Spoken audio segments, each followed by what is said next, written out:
and welcome to yet another edition of Smash or Trash Independent Filmmaking, the television program. Now, tonight's episode, we have a few things going on. Number one, we have the induction of George Stover. Well, not so much induction, but he does get his Lifetime Achievement Award. This was in 2012. We also have some footage from the Garden of Eden premiere, worldwide premiere in Baltimore City. That also was 2012. And Frank Lama talks to Jared No about the red camera. But the most fantastic thing tonight that we are here in the studio for is having East Coast independent filmmaker Kevin Kangas right here in the studio. Kevin, welcome to Smash or Trash. Thanks for having me. All right. Well, let's dive into it. I'm going to guess, what was it, mid-90s, late 90s? When did you decide to get into doing a serious first feature film? To actually direct one, make a movie, basically? Yeah. I mean, maybe you had some false starts or whatnot, but I mean, at some point in your life, you said, I've got some ideas. Let's get serious about this. Well, I'd been writing for a long time, and I'd started doing scripts probably when I was about 18 is when I started writing scripts, and then in college I continued to write, and I'd send one off on occasion to try to get a production company interested, but they never did because they were pretty terrible at that point. To be honest, they really, your first couple scripts are horrible. But eventually, I actually met an actor named Rick Gans, and we started doing, shorts and stuff together and shooting a lot of things here and there. And at a certain point, we just said, why don't we just go ahead and make a movie? We'll take a little, $10,000 and make a movie. And I had a nice video camera at that point, like a really, it was a Canon L2. So at that point, it was a high-range camera. I think the camera probably cost me about $8,000, which at that point was a lot of money. And I had written a script, a horror script, a pretty standard one called The Lucky Ones, about a group of teenagers that get kind of stranded out at this, it was the point, basically. We had access to a sort of a lake, and there was a house on the lake, and we had access, a friend of mine lived there. And, it's a standard with a serial killer, shows up and kills them all in the woods in, various ways. Really uninspiring. And we eventually lost that location. We went through and actually cast quite a bit of that movie. And we were getting ready to shoot it, and we lost the location. And in hindsight, it was a great thing. So Rick had brought me an idea. He said, hey, I got an idea for this kind of movie about a slacker. He gets stoned all the time with his brother. And let's do that. Let's write a script about that. So we started working on that, and it became sort of what I called the slacker with a gun movie, which, is about this guy who, the first half of the movie is just getting used and abused. And then the second half of the movie is basically him coming back and fighting and taking revenge for his brother. So that one we even cast. And I think when we were casting that one, I came up with the idea for Hunting Humans. I think I had, in my college years, I was a bit sociopathic. And I did a lot of dreaming about killing people. I was always thought about interesting ways to kill people all the time. Which probably wasn't healthy, but I did. And so I had the idea at that point, and I'd started coming up with it, and I mentioned to Rick, I said, what do you think about this idea about, following a serial killer? You're this guy, the serial killer, and he's, he follows people's patterns, and he, that's how he always stalks them and everything. And then about, 30 minutes in the movie, he actually finds a dead body, and with a note on it says, I've got your pattern. And it turns out another serial killer is stalking him. And, Rick's eyes kind of lit up, and he's like, well, I really want to see that. That's good. Why don't you write that? And so I actually tested it on a couple other people first, and every person I took that premise to was like, wow, that would be really cool. I want to see that, like serial killer versus serial killer. That's cool. I've never seen that before. And, because Dexter didn't rip it off before then. So, at that point, none of that stuff was around. But and so I wrote the script. I did it pretty fast, the first draft of it, and from then on we just abandoned High, which was the slacker with a gun movie. Totally abandoned it. Went with Hunting Humans, and well, I have to say I was really impressed with your first endeavor, the Hunting Humans. Now you shot that on 16 millimeter. Yes.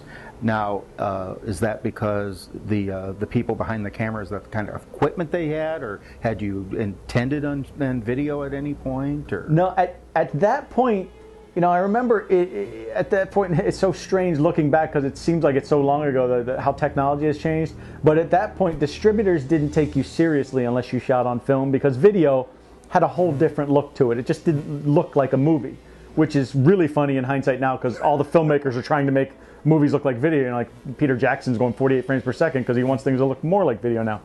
But back then, you wanted film. Without film, you didn't have a shot at getting a real distributor. So when I was looking for a DP, I was looking for somebody who had his own rig, because that was really the only way you could shoot a movie as low budget as we were looking. You get a guy who had his own rig and knew how to use it. We got a reel from a guy named Dave Gill. And, oh, yes. Yeah. And he ended up shooting it and brought out Dave Moon, who ended up... Dave Moon was the assistant cameraman who ended up being my DP on Fear of Clowns 1 and 2. Right. Now, you got some fairly decent distribution through, who was it, MTI Home Video for this. Yes. So that had to have been a little bit of a plus there. I mean, here, it's getting out there. What was the strange thing that happened because of this this video? There's a little bit of something about a real serial killer. Right. A guy named... I actually didn't hear... the first time I heard about this, Rick Gans, who I hadn't had contact with in quite some time, he kind of dropped off the map. He emailed me out of the blue. Said, "You hear about this serial killer? Got caught with our movie?" And I was like, "What are you talking about?" And then it snowballed. Within that week, I was getting requests from reporters for interviews and stuff like that. And it was playing on CNN. They were playing clips. But a guy named Adam Leroy Lane had been caught, and they suspected that he was a serial killer. And in his truck, along with the knives and throwing stars and masks and stuff that he had, was a copy of my movie in his truck's DVD player, along with, he actually had the little piece, the cardboard that you get from Blockbuster that you'd have to steal.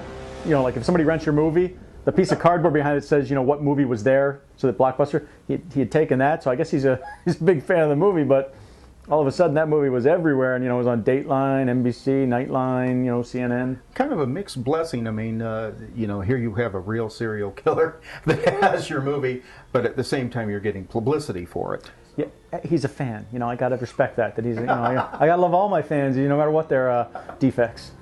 Now, the next question I'm going to have before we move on to the next movie is, I know what your answer is going to be, but I'm looking for maybe some secondary answers. What was the hardest thing about making Hunting Humans? What do you think my answer is going to be? Well, I would guess that your number one would be funding. That was the first hurdle before. Yeah. That was the first hurdle. I wouldn't say it was the hardest hurdle or the most difficult thing, but I had $11,000 between the money I had saved.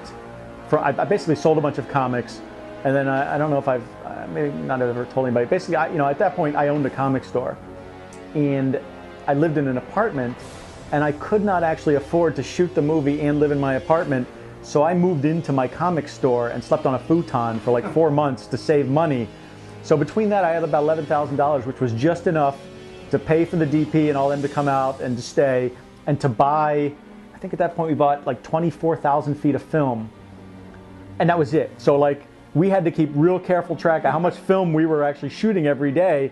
And toward the end, we ran out, and my girlfriend at the time let me put another 5 rolls of film on her visa to finish, shooting. But then when we were done the movie, it sat at Photochem for 1.5 years before we had the money to actually get it developed and transferred to video so I could edit it.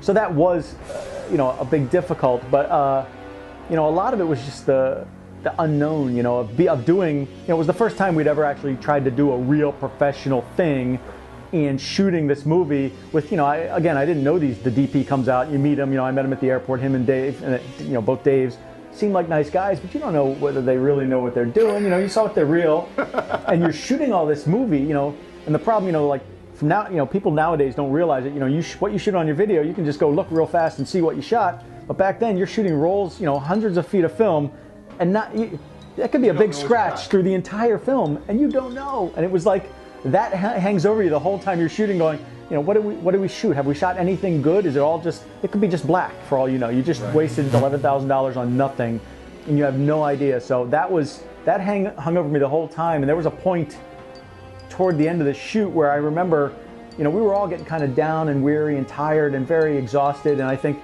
people were, Rick and Dave were griping at each other, tempers were flaring.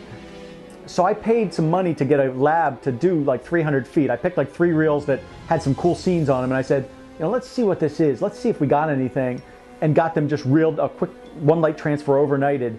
And the transfer wasn't great, but the images looked really good. And I could tell Rick and Dave were both they pepped up when they saw what we were doing. They were like, hey, you know what, we may have something here. That is, we got some good stuff. So that really pepped everybody up. Oh, that's good. Now, on the other side of the coin there, what was like the most positive thing you took from this experience, your first serious movie that was basically completed? I guess there's a lot of confidence, I think confidence, you really are, the more confident you are, the better you do. And it's like this really strange relationship. Like, if you start feeling like you're doing shitty and you're not doing good work, that's what you're going to do. But if you feel like you're doing really, really well, you will actually do, better and better. So at that point, I knew I could make a movie. Not only did I make a movie, I won an award for it. Like, I only submitted to one festival, Hunting Humans, and we took Best Screenplay, and I didn't even hear about it. They didn't let me know for a week after I won the award. I saw it in a press release, and I was like, I won a screenplay or Best Screenplay at an LA Film Festival. I was like, this is awesome. All of a sudden, I felt like, hey, yeah, maybe I can do this. Maybe I know what I'm doing. Like, let's do this again. Exactly. So, I had a lot more confidence there, and I also had a lot more confidence with, dealing with distributors. I could have taken, we got a number of offers early, especially after we won that award. Well, I'm glad that, MTI Home Video did decent by you then. They are great. Jay, the vice president, actually I think he's president now, but he was vice president at that point. He's been nothing but a stand-up guy. He even said after the fact when MTI, I asked him for numbers. I was just, out of curiosity, how many of those units did you move? I just would like to know. And he got back. He's like, well, I don't have them right here, but I'll get back to you tomorrow. And he got back to me, gave me the numbers for VHS. Yes, it was on VHS. And DVD, got back to me the next day. I mean, he was nothing but upfront. So he's a great, I'm actually friends with him on Facebook now. So I got nothing but good things to say about him. Well, hey, let's move on to what is, part of a two-parter type movie, so to speak, which is the first part, Fear of Clowns. And so you and Rick, you got together again, did this movie. What's the movie about? Fear of Clowns is about a woman who has coulrophobia from an early childhood incident, and she has grown up to be this artist that paints nothing but scary clown paintings. It's sort of a way she exercises her demon. And a clown from those paintings, a guy resembling a clown that she paints, shows up and starts killing people around her. And the movie is basically how you find out, just what he, or you're supposed to. In the script, you find out exactly what he's supposed to, what he's got to do with her past and things like that. But the final cut of the movie differs quite a bit from the script. So. Yeah, I do have a question about that. Now, I believe... No, you can't have your money back. I don't want my money back. There's been a couple of filmmakers that I know, one in particular, and I bring this up because you bring this up in your commentary, is that, was this around a 3-hour script initially? No. The first cut was 3 hours, yes. Okay. First cut of the movie, but the script was like 115 pages, which should only have been about a 2-hour thing. But it was a packed script. Like, the script was written, it was overwritten, basically. There was way too much stuff in it, but the first cut was 3 hours, yes. Okay, so in other words, that's the fact that it's not a 3-hour script, so that's kind of a misnomer. It's not a Kill Bill 1 and 2, so to speak. No. So, but did you have problems kind of getting the editing together, considering it's like, well, I've got to get rid of this, I got to get rid of that, because in fairness, that does seem a little disjointed here and there within the story.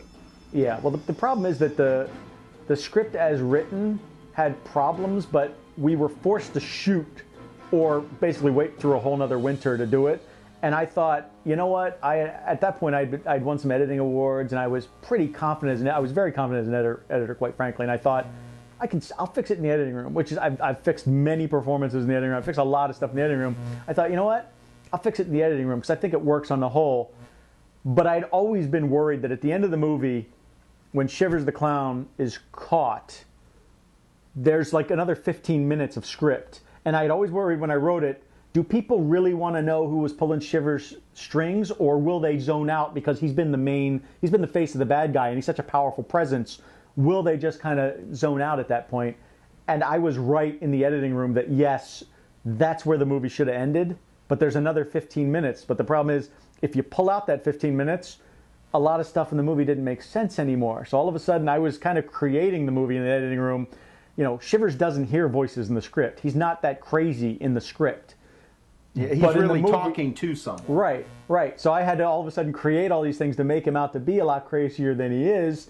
when that ending went. And I mean, it was a lot of work, and I know in the end it's, you know, a lot of it just doesn't make as much sense as it should. I mean, all the story is there, but you don't find out why she's afraid of clowns and stuff like that, like you did in the original script, which is why I put that in Fear of Clowns 2. Right. So, but you know, I mean, in the end, that script was the main problem. I should have gone with my gut and cut that ending, fixed everything in the script ahead of time, but I didn't have the time. Right. Now, would you consider that probably the biggest hurdle in this one? I mean, that's one of my standard questions is like, it's like, okay, wow, I've hit a roadblock. You know, here's a new film. This is, you know, besides raising money or this and that, I got this script that, you know, it's, you know, I'm going to have some problems with. Was that the biggest thing that you ran into? Or? Yes. Yeah, that was absolutely. I mean, in the editing room, I remember just kind of being in this depressed funk after, you know, I knocked the 3-hour one down to like probably 2.5, and I still thought it's so slow. There's just so many slow parts to it. And then at the end, like once they catch Shivers, even I didn't care to watch the rest of it. You know, I was like, they got the big bad, and now we're gonna, okay, now it's basically 15 minutes of exposition, and yeah, there's the crazy dude who's pulling the strings, and we did paint him up. He basically paints himself up as a clown.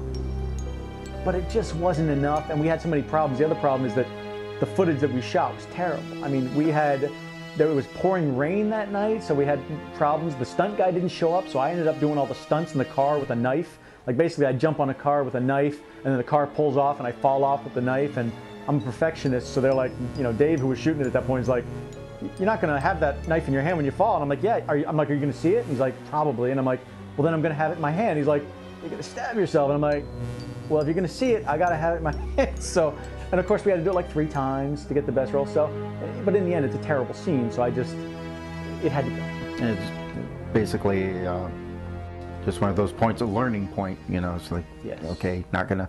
Yeah. But what was probably the most positive thing that you got out of this film? Lionsgate deal. I was going to bring that up. That's wonderful. I still remember getting the call from Lionsgate. It was a voicemail. And when I heard the voicemail, I thought, one of my friends is clearly playing a prank on me. That a Lionsgate guy called me? Because, you know, at that point, Lionsgate and Anchor Bay were the 2 big horror guys. And those were the guys I wanted. Either one, I would have been fine with at that point.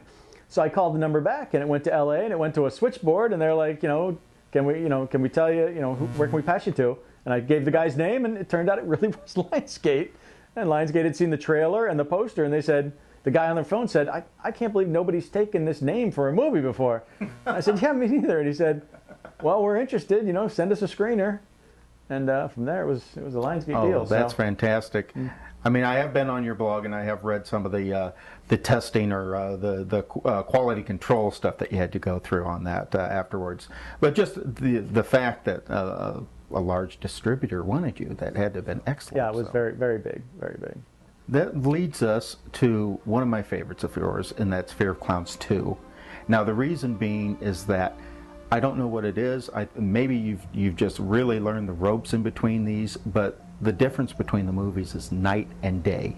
It's the first of the two of your movies for me that really feel like this belongs in the theater. This is a quote-unquote real theater movie. So, kind of elaborate, where do we pick up in Fear of Clowns 2? The story picks up basically, it's at this point I think it's nearly a year later, maybe 2 years later, and Detective Peters has a serious disease that's killing him basically. It's basically mad cow for humans. It's a real disease, and it debilitates your brain and starts to basically break you down. And the problem is you never really know how far you're gone. You know, you really don't realize how your faculties are breaking down. And so he decides, spoiler alert if you haven't watched the movie, he decides to get Doug Richardson out, because Doug Richardson has tried to break out a couple times because he still wants to go after Lynn Blodgett. And he decides that kind of as a last thing he can do for this woman, who he kind of has feelings for, you know, but he's not, you know, in his mind, he had always pictured himself like maybe getting rid of Tuck and being with her. Getting together. Yeah, you can see it at the end of the movie where they're kind of together, and he, you know, I actually told him, you know, when you see them kind of get together, you know, just have a little bit of, you know, there's a little bit of you wishing you were Tuck at that moment. So in the first movie, there was a little bit of pining for her, just kind of subtext. I think you can see it. I think you can see it building in the scenes. Right. So he's figuring at this point he'll get Doug Richardson out and he'll kill him. He'll just put him in the ground, and then she'll never have to worry about it. And it'll be kind of like his last like Make-A-Wish Foundation for her. He he's killed the clown who's been trying to kill her. So he does that, and things go wrong because Shivers escapes with two of his friends, two crazy friends who basically decide to get dressed up as clowns too, and start massacring people. Yeah, and they're gotten out by an orderly, I believe, right. played by Johnny Alonso. Yes. Yes. Well, before we get into any of the positives or the negatives of the behind the scenes, I do want to say that the acting in this one is a lot tighter. I think that the actors really knew their characters better. You have, for the budget, a tremendous production value in this one. You obviously had a bigger crew, and it just, now maybe you were sick of seeing it by the time you were done with it, but when you look at the final product, it stands head and shoulders with just about everything else that was out there. And that's, whether it be a Bloody Valentine or something like that. So, what do you think attributes to the fact that from FOC 1 to FOC 2, there is this tremendous jump? I think a big part of it is I'm learning quite a bit. It's all on the job training really. So I've learned quite a bit in the interim, and then I took the money I made from Fear Clowns 1 and put it into Fear Clowns 2. So the budget of Fear Clowns 2 is nearly double Fear Clowns 1. So I had more money, so you can get better actors, you can do more. So I think in the end, it was just it's the whole bit of I had more money. So more money buys you more time, which buys you better actors also, and then you can do more stuff. So, but even your main three principals who came back are much better this time. Yeah. You really do invest more in Frank Lama's character and in Mark Lassisa's Shivers and Jackie's Lynn Blodgett. So did you find you had more time to work with these people, or they had just grown themselves as actors, or?